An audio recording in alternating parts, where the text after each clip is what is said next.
Today, 548 units. Okay. I own property in San Francisco, San Antonio, Oklahoma City, Alabama, Tennessee. So I used my VA loan and that was my foot in. Some of my family was calling me crazy. Like, you're dumb. Why would you buy a house right now? You can't let that fear hold you back. Was it hard to convince your wife? That's my secret sauce, though. You can only solve the next problem. You can't solve the next 10. I think the trick here is getting into the world of the people you want to emulate. What was the unlock for the first out-of-state investment? Sweet Jay, well, welcome to the Casa, man. Yes, sir. And welcome to the podcast. Yeah, man. Thanks for the invite. Yeah, well, thanks for jumping on. So real quick, for the viewers who may not know who Jay is, give me the quick backstory. How'd you get into real estate? Yeah, for sure, man. So for those that don't know me, my name is Jay Maranan. From San Francisco, California. Yeah, I got into real estate investing with my first property in San Francisco, which was a house hack. I was doing all this stuff where I didn't really know what a house hack was. I just knew I didn't really want to pay my mortgage. Okay. So fortunately enough for me, was investing or leaning into real estate when the rates started dropping around 2015-ish. Okay. And I started getting these letters in the mail, cash out refinance. And I didn't know what that meant at the time. Yeah. So I just started calling every single letter I got. And I was like, what is this, right? And then that's when I learned about equity, the difference between the balance that you owe and the value of your home. And you can take out a percentage of that, 75% roughly, right? So I was like, okay. So if I keep my mortgage the same, how much can I pull out? And they were like 50,000. And I was like, okay, cool. Boom. So I did that. That was my first move. And that was like the first chunk of money that I've seen, a big chunk of money that I've seen at that time in my life. And this is from your personal residence. So you did a HELOC on your personal residence. A cash out refi. Cash out refi on your, okay. So boom, pulled out 50. And then from there, I was like, it wasn't that I'm gonna take this money. I'm just gonna be transparent. I'm gonna be honest. It wasn't like, oh, I had this master plan that I'm gonna do X, Y, Z, and I'm gonna get here, do this. It wasn't like that. It was like the house needed work. Okay. Like the ceiling in the bathroom was starting to come down. Okay. When it rains, I gotta put buckets. Was this in your personal house or was this on an investment property? Personal. I was living here. Okay, so you're living in there and the house needed work, and the initial thought was to take that $50K and fix up your house? Let me take a step back. Okay. Before I took the cash out, the roof was coming down. Okay. All that was happening. So Yeah. I took my savings and I was like, I need to fix this bathroom. Like we literally had vice grips on the shower faucet handles. Like I said, when it rained, I would have to put pots out to catch the drip. Eventually, started leading to like mold problems. So I was like, I got to get this fixed. This is right around the time we were having our first kid. And I was like, I just want something nice, something comfortable. Safe, clean. You just want that. Yeah. Just without water dripping on your head. Yeah. 100%. I just wanted something comfortable. It wasn't like I said, I didn't have this master plan to do X, Y, Z, pull cash out. I was just like, I just want to be comfortable. So I used almost all my savings, redid the bathroom, and then those letters started coming. It just coincidentally, the rate started dropping. So I was like, okay, cool. What I didn't know is that, bathrooms at the time, bathrooms and kitchens are like your biggest return on investment, right? So I was like, okay, cool. Got the house appraised, it raised in value. And then that's when I started to have that conversation of, what is equity? What is a cash out refi? What does that mean? And I was like, if I could keep my mortgage payment the same, because I was comfortable with it, and pull some money out, I'll go for it. And then that's when I pulled out 50K. Mortgage payment stayed the same, and I was like, okay, cool. And then from that point, it was like, what's next? The kitchen needed a lot of work, so renovated the kitchen, and then the rates dropped again. The same letters came, and I was like, okay, what if I pull out more? So I ended up pulling out 75 the second time. And then that's when it started to click. Like twice I pulled out money and I felt like it pulled it out of nowhere, right? And it was, at the time I didn't know, which I know now is tax-free money. Yeah. So I was like, okay, there's something here. And then my next focus was how not to pay my mortgage. Okay. Right. Okay. So before we get into that story, let me get a couple more bullet points just to shape out who Jay is. At that time, you and your wife, what were you guys doing for work? I was working in a biotech company. Okay. And then your wife? She was not working. Okay. She just graduated from UC Berkeley. Okay. And I think she quit her job. Okay. Because daycare Gotcha. was so expensive. So you bought a starter home that needed some love. Yes. Expecting a kid, and you're like, oh crap, what do I do to make this home safe?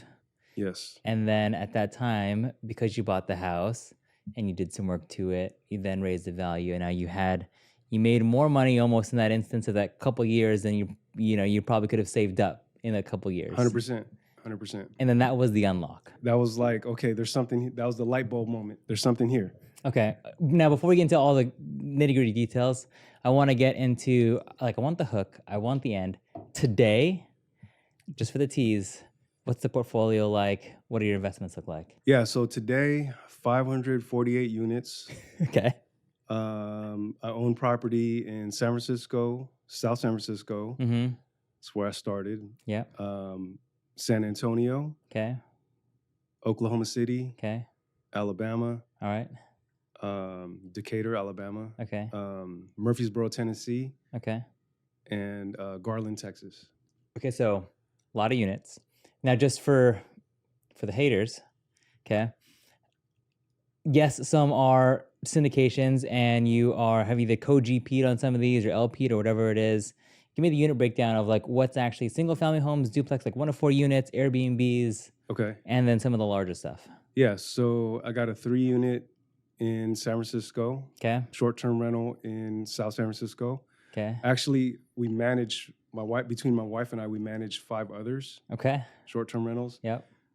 Single family, San Antonio, duplex, Oklahoma City, JV on a 36-unit, Alabama, co-GP on a 150-unit. Okay. In Garland, and then co-GP on a 355-unit in Murfreesboro. Okay. And then just for the audience to break down, and I said it that way because a lot of times you'll see in the comments I bet you he owns less than 1%. Sure, on some deals you can own a little bit, but I also want to also show that there's steps to get to that, and that 1% of a big pie sometimes is a really big pie too. But now you have stuff that you guys just own. You have stuff that you've JV'd on, which is now, it's not a big syndication where you have hundreds of people. There's a limited amount of people on a 30-something unit, which is awesome. Yeah. And then now, yes, you are moving into the bigger spaces, which does require more people. 100%. Dude, love it. Okay. Yeah.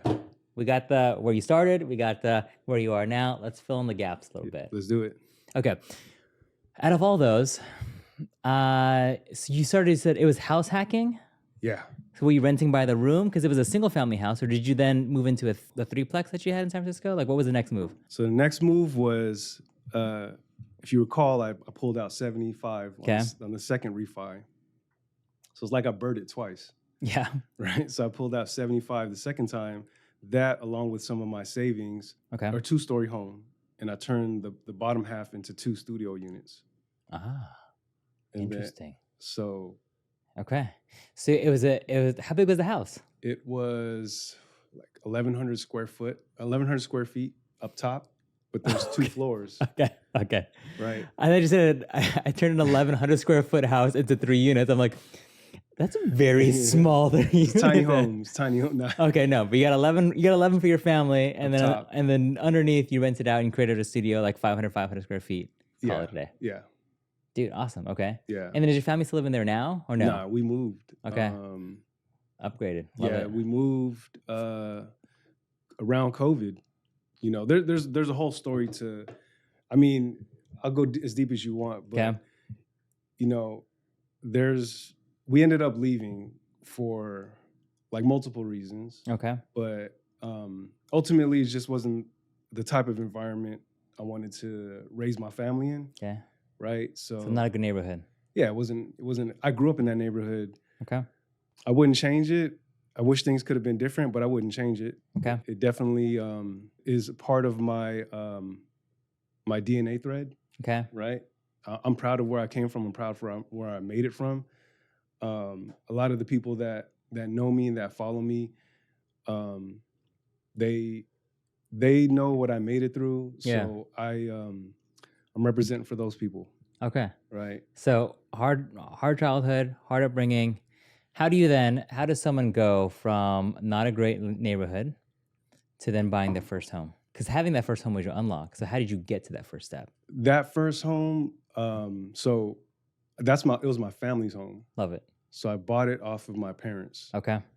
I'm also a veteran. Okay. So I used my VA loan, which is like the best 0% product. down, yeah. Yeah, it was the best product on the market. Mm-hmm. And that was, I honestly didn't know what I was doing, but I knew that I had to do something, you know.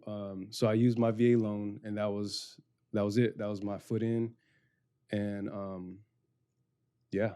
Okay. Does VA loan cover closing costs too? If you're only if you are service connected disabled, I think it's 10% or more. And so, but like you can go 0% down 0%. and potentially some closing costs help. Yes. Why? Yeah. There are so many veterans who don't use it. Why? Man, it beats me. I like all my veteran folks, like if you're listening, couple things here. One, if you got a service connected disability, or if you got injured in the service and it's documented on your medical records, go talk to a veteran service office or officer. Go file a claim. You could potentially get some type of a disability income, tax free. That's one. Don't be too proud to you did your time. If you got injured, your injury is only going to get worse. It's not going to get any better. True. Right? So in 10 years, you're going to be like, I should have done something. But so go do that. And then 2, use your VA loan. I mean, it's the best loan product on the market. Yes. Hands down.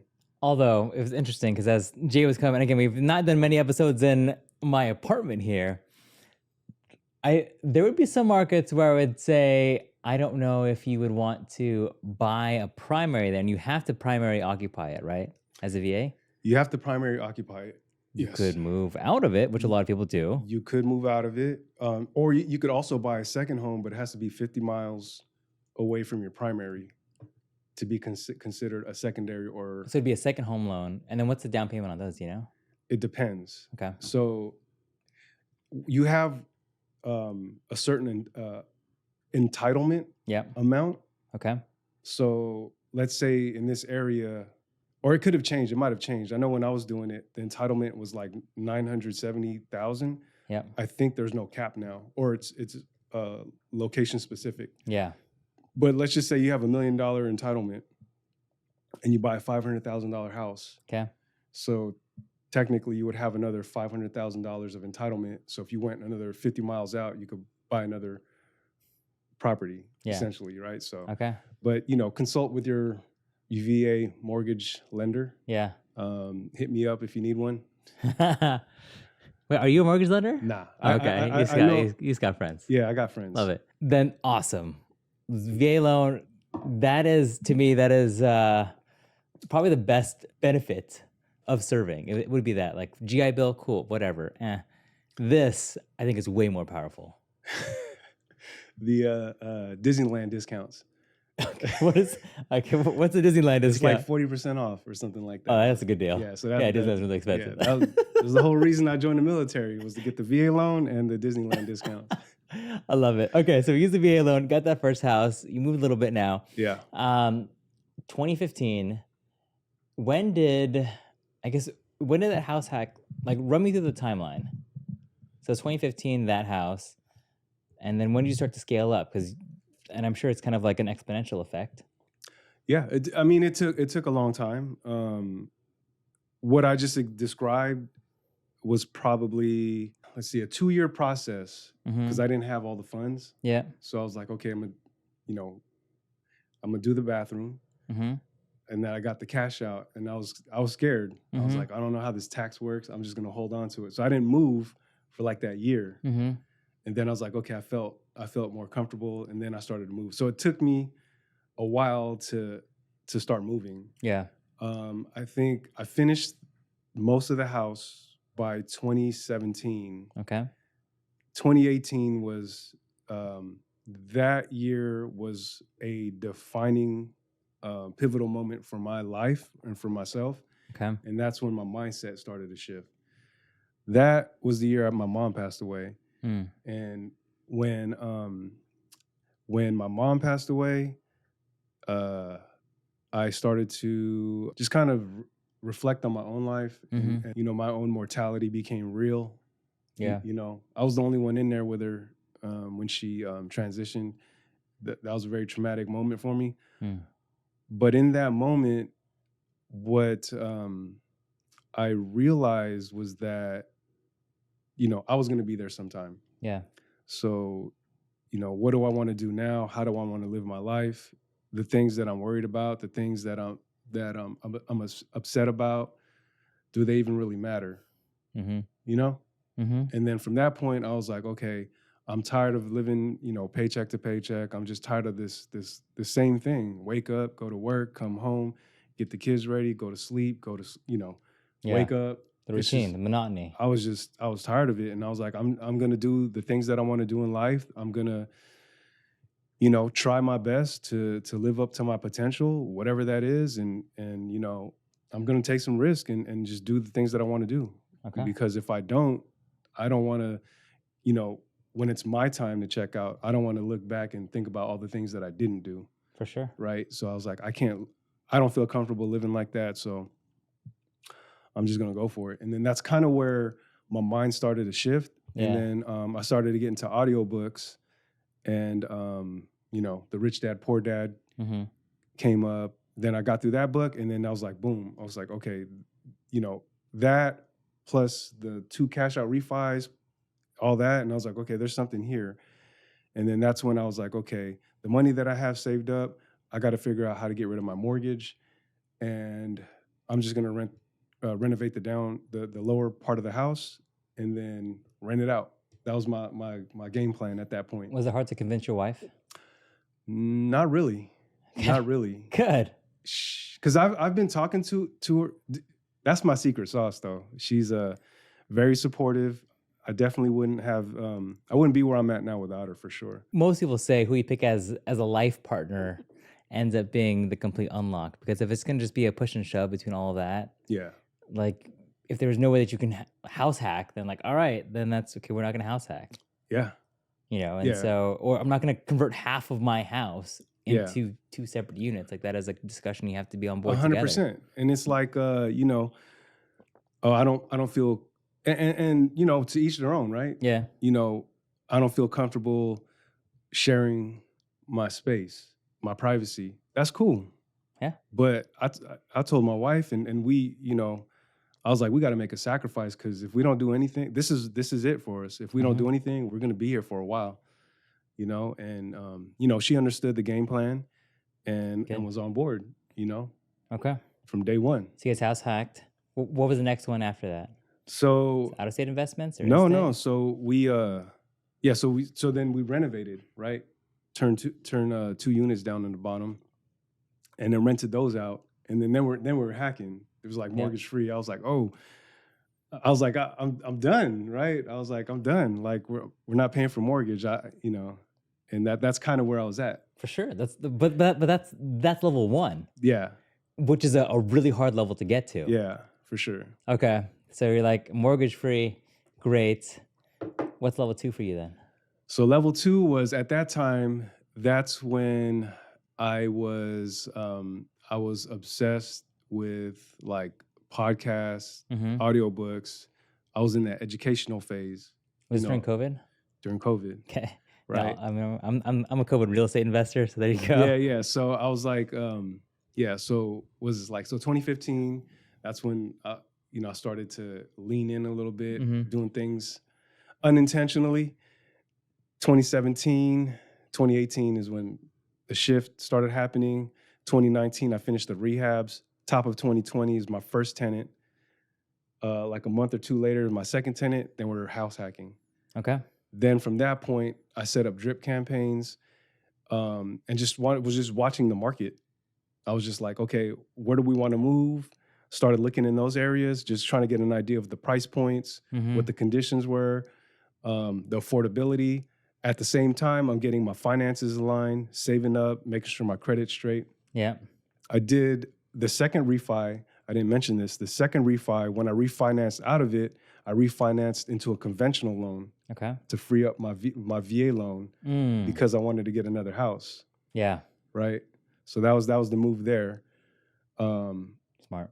And then COVID hit. Boom. By that time, I was already watching the market for like a year, and I was noticing that a lot of properties that were under contract, because it was going, you know how it was back then. You see something on, a couple days later, under contract. Did you breathe? Right. I was like, damn, you got to move fast, right?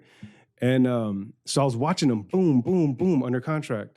And then when at the height of COVID, I was seeing them like pop back on the market. Okay. So I was like, okay, noticing that something's happening here, that the speed of these things going under contract, they're starting to pop back on the market, right? Because everybody's getting scared.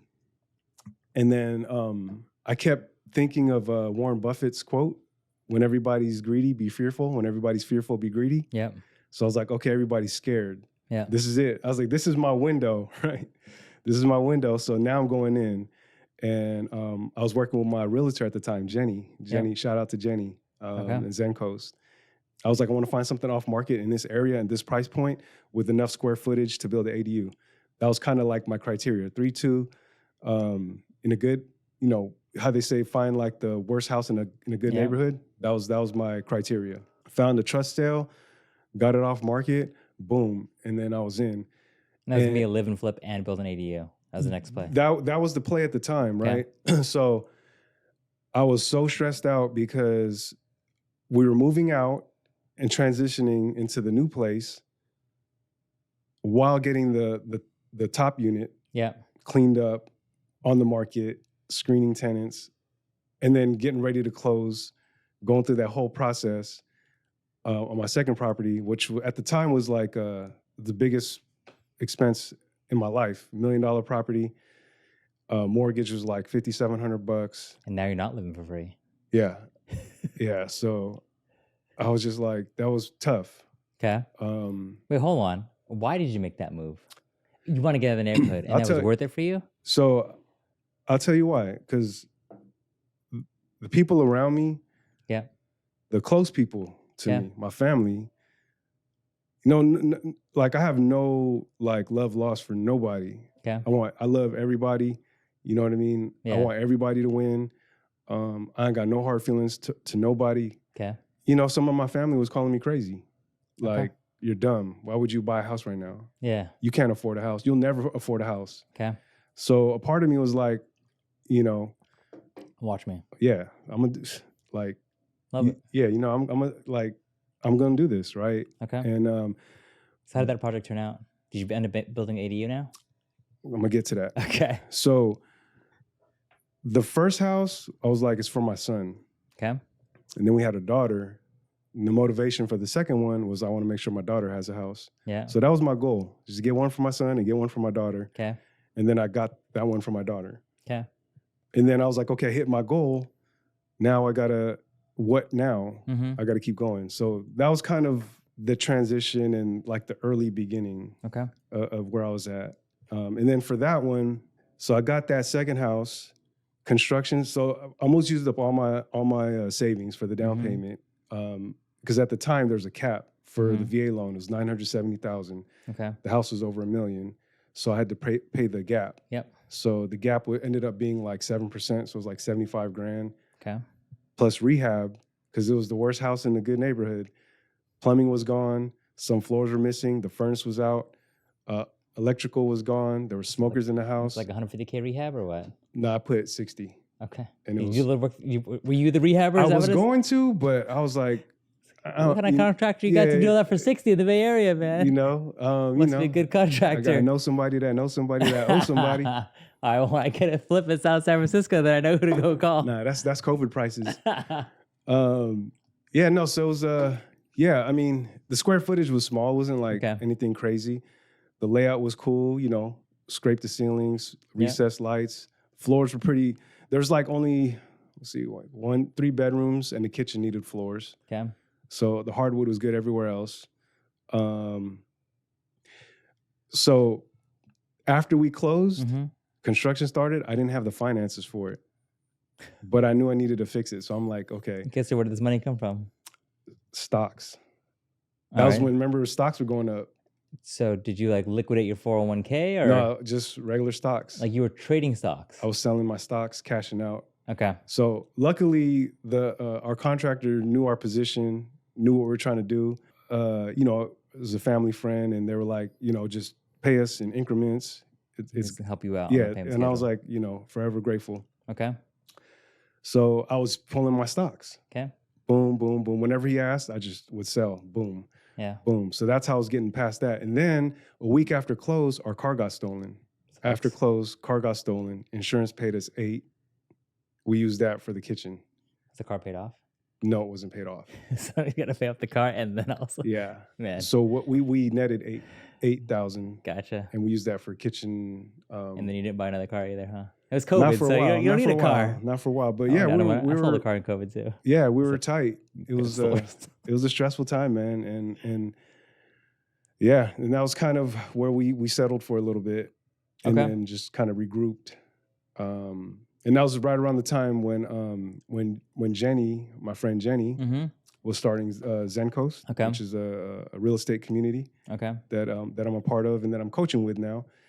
She approached me and was like, we're doing this thing called Zen Coast. I want you to be a part of it. And I was like, I'm like at capacity with everything. Like construction started, I don't have the money, our car just got stolen. 2 kids starting private school next month. The payment's gonna hit next month. Yeah. I don't got it. You know, it's just not the right time. And then I was like, let me think about it. And then I talked to my wife and I was like, you know, I had to come to my own conclusion, right? Like I knew that I needed to get somewhere a lot faster than I could do on my own. I needed to be around people that thought way bigger than me. Yeah. You know, I just bet on myself. I was like, I'm gonna do what I have to do because I know if I don't, I'm not gonna accomplish my goals as fast as I want. Okay. And that was that. Okay. So then you joined Zen Coast and that was the unlock for you to scale. Because now we're going like more recently. And you went from 4 units now to then we're at 500 plus. So what was I want 2 unlocks. What was the unlock for the first out-of-state investment? What was the unlock for the first out-of-state investment? So where was it? It was San Antonio. Okay. And then was that a JV deal? Was that a deal you did yourself? No, so it was a private money deal. Okay. So it was my first out-of-state property. Okay. Full gut burr. Okay. And private money. So did you buy the property or were you the private money lender? I bought it. And you raised private money? Yeah. Okay, hold on. I want to dig into this one for a second. You bought the house for how much? It was $106,000. $106,000. And then how much were you expecting to put into rehab, or how much did you put into rehab? I put in 50. Okay, so 100. Let's make it 150. All in for 160. Let's just round up a little bit. And what was the after repair value on that? 185. 180. That's tight margins. Yes, because I was only supposed to do a rehab for 30. Okay, so you thought it was gonna be 30. So at 130 to 185, that would have worked. Yes. At 150, that means you're paying out of your pocket to pay the private money lender back. A little bit, yeah. A little bit. I mean, not a lot, but probably like 5 or 10 grand or so. Yep. Just real quick, private money means that you raise money from somebody else. Who was this now private money lender? Like, how did you know them? How did you pitch a BRRRR deal out of state that you'd never done before? I told you I joined Zen Coast, right? I joined the real estate community. Okay. Right? Mentorship program. Yep. Idea was to come in and network with everybody. Okay. Right? And just like, I felt like I didn't have the knowledge, the experience, or anything to offer. Yeah.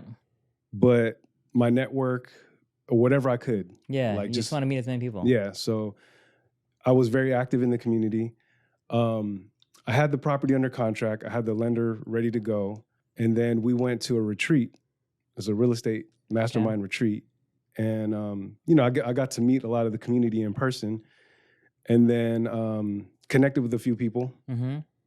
Came back. So it was like that was over a weekend. I came back on a Monday. Bank called me and said, we can't finance your property because it's uninhabitable. The appraiser's not going to appraise it. Okay. So I was like, okay, we're closing on Friday. So I was like, okay. Now I'm kind of sweating a little bit. Yeah. Because I'm At that point, you're screwed. Yeah. I was like, well, I had some ways to do it.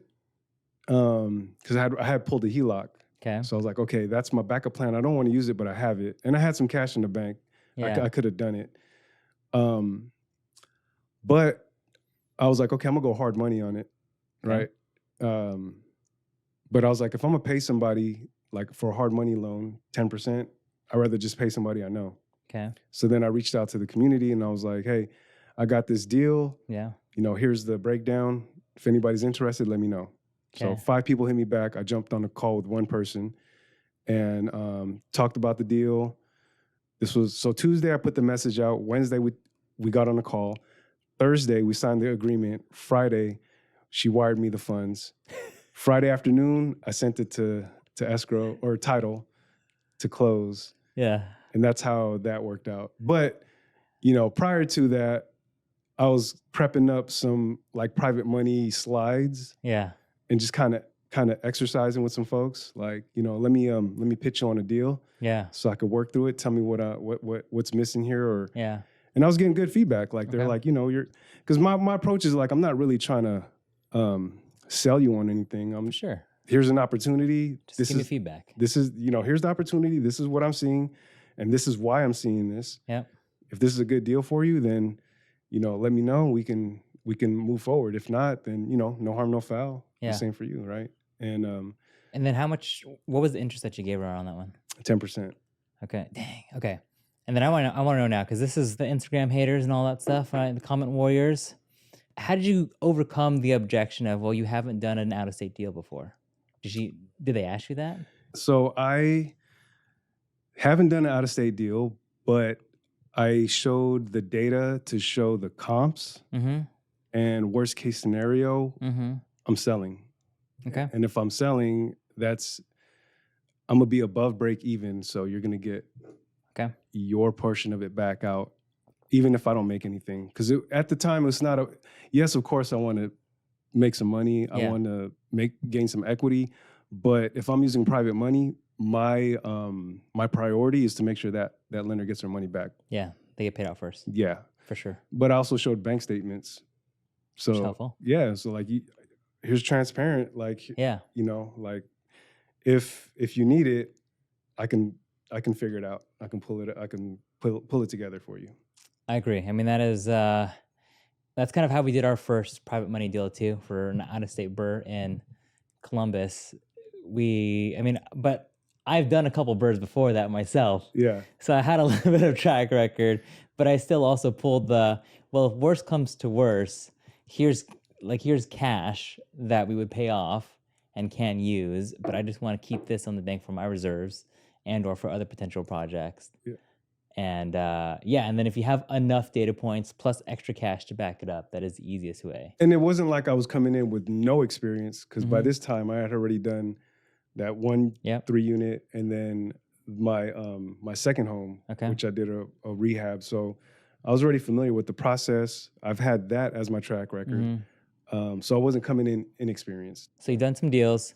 You then soft pitch people, not even just on hypothetical deals or like practice pitches. And then finally you're getting some like real at-bats when stuff hit the fan and you just had to raise money. Yep. And you put it out there to your community, jumped on a call as fast as you can. That's like taking action super fast. Good job. Yeah, for sure. I mean, like honestly, I was scared through the whole process. Like everything I've done up until that point, I was scared, but you can't let that fear hold you back. And it's also, for me, the thing I like to say is you can only solve the next problem. You can't solve the next 10. All right, so you have to like earn that next one. And you had no idea that your lender would be like, nah, sorry, can't lend on that deal. Yep. And then you have a week left. And they had no idea that you'd be pitching it the week before. Like it's all just brand new. Yep, winging it. And it's just the next problem. It's the next one. And then at that point, you'd probably raise the money and was like, well, I probably need to go do like a promissory note or mortgage deed or something. All of it. What is that? I don't know. Yep. And I just reached out to my community. I was like, hey, has anybody done this? This is, anybody got templates? What's going on here? And, yeah, that's the importance of, you know how it is, right? Yeah. It's importance of having the right people around you that can help guide you when you need a little bit of some expertise, right? Okay. Let's take maybe a couple more steps forward now. Talking about co-GPing on a commercial deal. Now, just for audience sake, co-GPing means that you are now operating the deal with somebody else. It's a bigger partnership. Maybe a couple companies are working together, and that company could be comprised of how many different teams. You can have multiple partnerships on a deal, but ultimately, if you want to become the bigger fish, the lead guy or gal who's doing that deal, you start off, at least for me, with the apprentice model of co-GPing, and then you work your way up as you get more cash and more experience. Everyone wants to be on that table.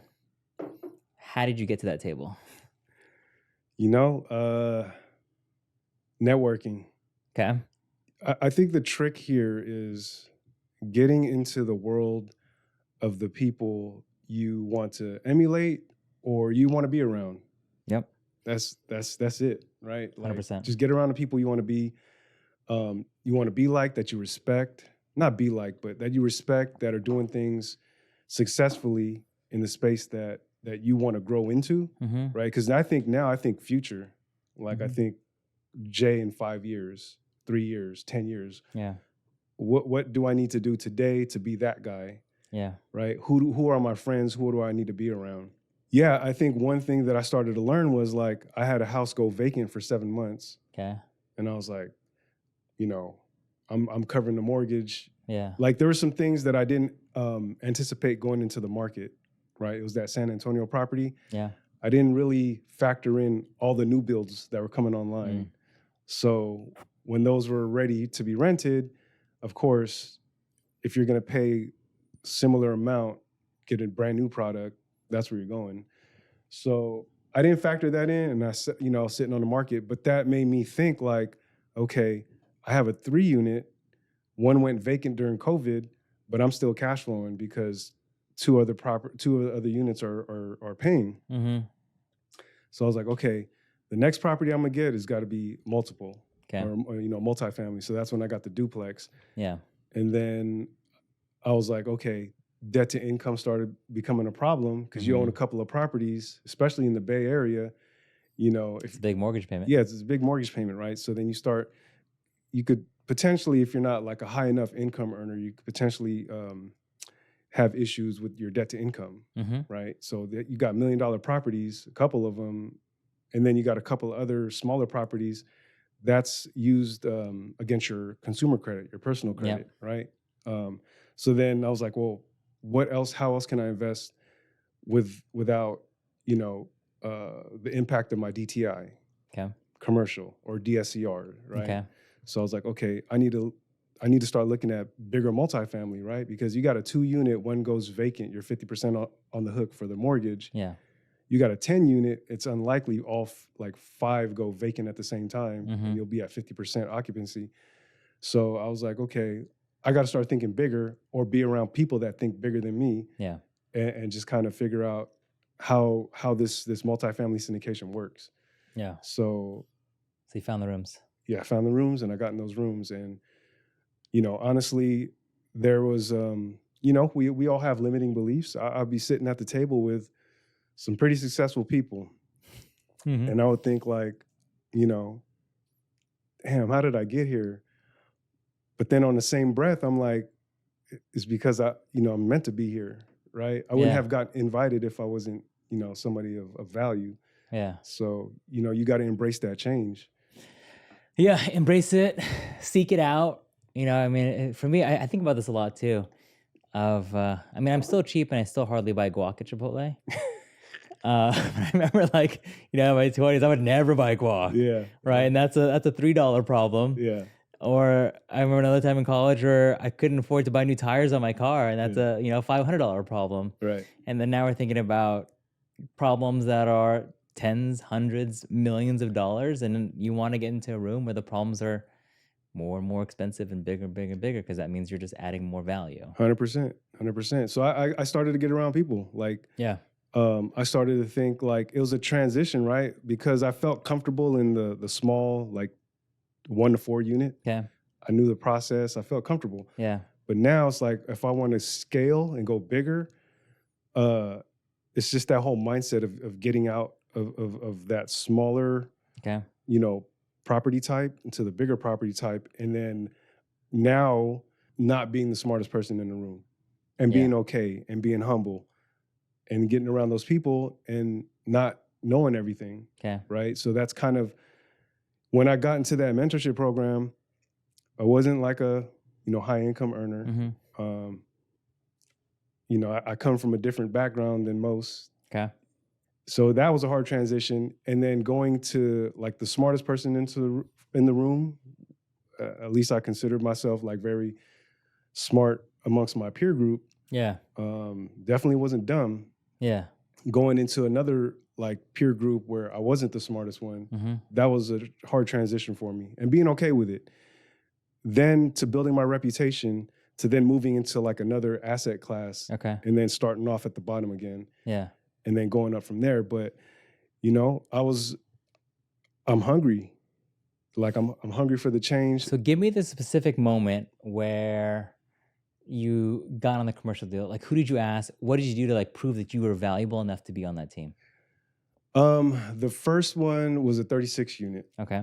And my goal I wrote down for that year was to buy out-of-state property, which is the San Antonio, and then a multifamily property. Okay. The opportunity came up and I looked at it and analyzed it as best I could. I already had known how to analyze deals. Yep. It was just a little bit different with commercial. Mm-hmm. So I tried to understand it best I could, but I understood that at the very least, the upside on the equity, Yep. right? You increase the value of rent, Yeah. it increases the NOI, increases the value. Yeah. So I was like, okay, I know my money is okay if I park it here. Yeah. At the very least. I don't know all the specifics, but what I want to go through this exercise is I want to see the operating agreement. I want to understand how these operators work. I want to learn the lingo. Yeah. I just want to learn. Yeah. So this was my learning, kind of my way to accelerate my knowledge Okay. and my experience, right? Okay. In the multifamily space.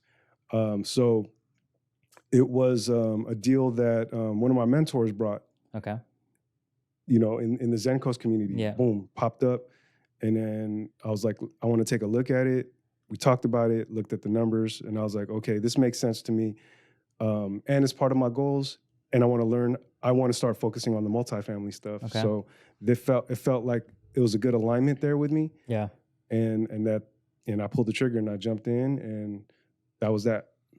Okay. So then you got in on that deal that they brought to the community and said, who wants to be part of it? Mm-hmm. And you raised your hand. Yep. I mean, most people, I guess they'd either have to find the deal or bring the deal.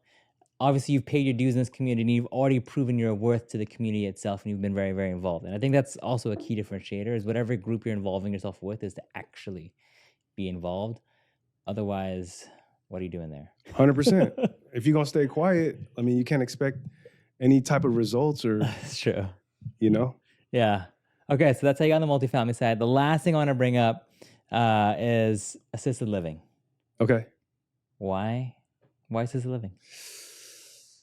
A lot of reasons. One is I think the profit margins are crazy. Yes. Right? 100%. That's one of them, right? Like let's not Let's be real. For yeah, sure. let's be real. That's one of them. Okay. Two, I always try to figure out a way where I can make an impact. Yeah. Like right now, my way to make impact is to educate the people. Yep. Right. To help people along their journey from that scarcity to abundance, Mhm. just kind of having that breakthrough moment of clarity, like, whoa, wait, there's something more than what I'm doing. Mm-hmm. Like I try to help people with the mindset component. But in between the big deals, right?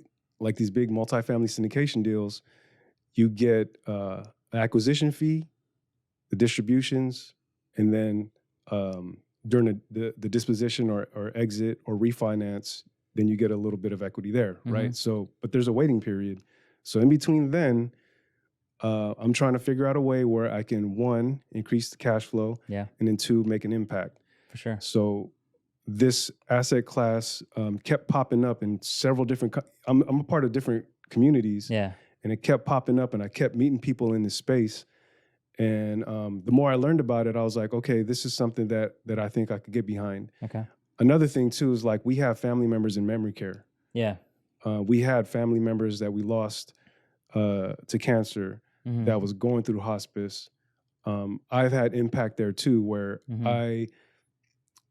it was very difficult, you know, supporting family members that were going through that stage of their life, and how much of a, you know, it's very draining emotionally and physically to go through that As a supporter. and continue to do your life. Yeah, you still got to work to You pay the still got to bills. work. You still got to do whatever you got to do, right? Yeah. And you know, I just was, as I learned more about it, that type of support, it's an underserved community, and that community is just growing bigger by the day. Needs growing. Obviously, margins are good, and it's a service that completely changes families' lives. 100%. Yes, there are some bad stigmas, of course, but like, I don't know, every business has a bad Every stigma. business. Like even multifamily investing. Yes. 100%. Right. Like, and there's ways to do it right, and there's ways to do it wrong. And as long as you always make sure that you try and do the best that you can for the community, it'll work out. Yeah. And you either see it that way or you don't, or you close your eyes too much and it's never gonna get there. 100%. As long as you have good intentions. Yeah. You know, like, I think everything will work out, right? So before we press record, you said that you wanted to arbitrage something versus buy something for the first assisted living. Why arbitrage? Just thinking about the cost to buy in the area that we want to buy. Yep. Peninsula. Okay. Right? $2 million. You're talking about a 1.5 for a fixer. Yeah, which is $2 million if it's done. Yeah, after the rehab, you're you know, so the down payment, mid twos if it's done. Yeah, you're looking at 250, 300,000. Yeah. Just to get the property. Okay. And then you're probably doing like another 150. Yeah, but if you rent it, you're probably renting it for 5, probably 6, though, to be honest. Yeah, somewhere around there. But even if you go that route to buy, you're probably paying more than 6. Your mortgage payments over 10. At least. Right? So you're looking at almost $500,000 for a down payment. Okay. And then your mortgage payment's somewhere around 10 grand. Okay. It doesn't make sense financially. Okay. So if we can rent one with no down payment, I think it's just a better business model right now. Sure. I mean, keep your expenses slightly lower. Yes, there could be some appreciation lost, sure, opportunity costs, whatever. But at least for initial startup costs, that's a huge difference. Huge. Especially if you're not going to use a VA for it. Yeah. So 20% down on a $2 million house is a lot of money, man. Yeah, no, absolutely. So, you know, that it just, you know, it makes sense to do it that way. Love it. Yeah. I got one last question for you before we wrap things up today. What is the best advice you've ever received? My favorite, best advice, I think there's 2 I want to say. One is give without expecting. That has always worked out for me. Yeah. And then 2 is be authentic. Okay. I can't be anybody else. Love it. And the people that know me and can see me and feel my energy and feel my intentions will gravitate towards me. And the people that don't, you know, they won't, and that's fine. You know, I want to be around the people that want to be around me, and that's it. Love it. All right, Jay, where can people find you? You can find me most active on Instagram, j.invest. Okay, and I will leave that all linked down below. If you enjoyed Jay's story and you want to hear other stories like this, make sure to subscribe, give this video a like, and obviously, if you're a veteran, share this with another veteran because he dropped some gems on how a vet could get into the real estate game. Yes, sir. Jay, appreciate you jumping on, man. Yeah, thank you. Mike, cheers.